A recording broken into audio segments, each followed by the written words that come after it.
नमस्कार, मैं हूं मनोज्ञा लोहीवाल और आप देख रहे हैं यूट्यूब चैनल। और आज हम आपको दिखा रहे हैं छठ पूजा की वो सारी तस्वीरें, वो सारी बातें जो अब तक कोलकाता और बंगाल से जुड़ी है। यानी कि एक ऐसा त्यौहार जो भले ही बिहार में सबसे ज़्यादा महत्व पाता हो, लेकिन बंगाल में करोड़ों लोग उसे कैसे मना रहे हैं वो तस्वीरें आपको दिखा रहे हैं। मैं इस समय हूँ फैरली घाट पर। फैरली घाट यानी कि ये पूरा रास्ता आगे जाकर बाबू घाट से लेकर सारे घाट जुड़ जाते हैं एक साथ। हुगली नदी के किनारे इस समय लोगों की भीड़, यानी वो लोग जिन्होंने छठ का व्रत किया है, जो व्रतधारी हैं, जो व्रती हैं, और वो तैयारी कर रही हैं सूर्यास्त के अर्घ देने की। कुछ लोगों ने तैयारी शुरू भी कर दी है, अर्घ देना, प्रणाम करना।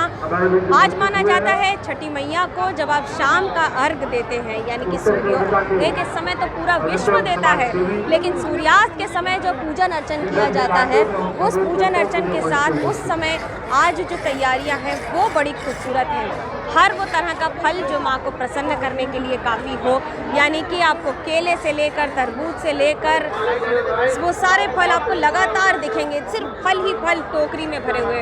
अपने सामर्थ्य के अनुसार हर व्यक्ति सामान लेकर आता है, यानी कि जो जिसकी जैसी क्षमता हो वो वैसा पूजन अर्चन का सामान लेकर आता है। उसी को पूजन अर्चन में इस्तेमाल किया जाता है और वही माँ को चढ़ाया भी जाता है। यानी कि जिसका जैसा सामर्थ्य, जिसका जैसा भक्ति भाव, जिसका जैसा पॉकेट जेब, वो उसी तरह से आकर पूजन अर्चन करते हैं, वही इतना ही सामान लेकर आते हैं। और ये जो व्रत है इसकी खासियत है, मूर्ति पूजन से परे है। ये मूर्ति पूजन से परे क्यों कहा जाता है? क्योंकि सूर्य को, जो कि यश से लेकर कीर्ति से लेकर जीवनदायी सूर्य का पूजन अर्चन होता है। और इस जीवनदायी सूर्य का पूजन अर्चन उनकी बहन छठ मैया का पूजन अर्चन होता है। और छठ मैया के लिए, उनको खुश करने के लिए तैयारियाँ, जितने व्रतधारी हैं वो सब इस ढलान पर बैठे हुए हैं।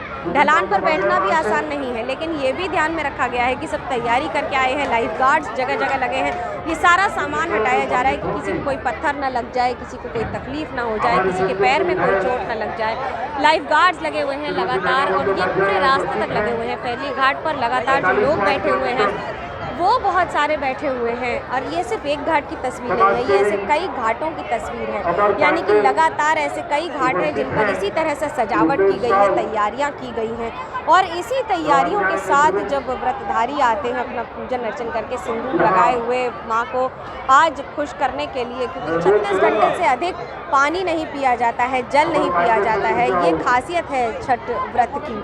आपको बड़ी दिलचस्प बात बताते हैं, छठ पर्व पर इस बार पहली बार मैंने भी निर्जला व्रत किया है। यानी कि इन 36 घंटों में न खाना, न पानी और कुछ भी नहीं। और उसी के साथ इस पूजन अर्चन के साथ इस भक्ति भाव को जब आप खुद अनुभव करते हैं, जब आप खुद अनुभूति करते हैं, तो उसकी भावना ही अलग होती है। इसकी खासियत ये है कि इस पूजन अर्चन में जब शाम का अर्घ दी जाती है, उसके बाद सुबह की अर्घ दी जाती है। और इस अर्घ की खासियत ये है कि आप अपने सामर्थ्य अनुसार जो भी आपके लिए संभव हो आप उससे दें। ज़रूरी नहीं है कि बहुत सारे फल फूल। भगवान हमेशा भक्ति देखते हैं, और उस भक्ति भाव से ही, क्योंकि जितने भी त्यौहार होते हैं, बंगाल में रहने के कारण मैंने पिछले कई वर्षों में बहुत सारे त्यौहार मनाए हैं। अष्टमी की संधि पूजा में बैठती हूँ। ये पहला अनुभव होगा जब छठ पर भी 36 घंटे का पूरा निर्जला व्रत, यानी कि कल रात से लेकर आज सारे दिन और कल सुबह जब तक अर्घ नहीं देंगे तब तक जल ग्रहण नहीं करेंगे।